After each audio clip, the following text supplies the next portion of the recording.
буквально на прошлой неделе обратились к главе Арского района.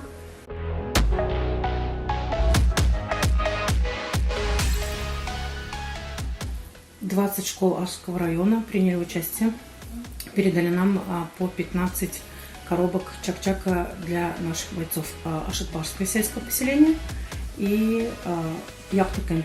Они тоже передали большое количество чак-чака, хворста и также домашней лапши. И самый большой объем на сегодняшний день у нас по Арскому району взяли на себя сельскохозяйственный техникум села Урняк.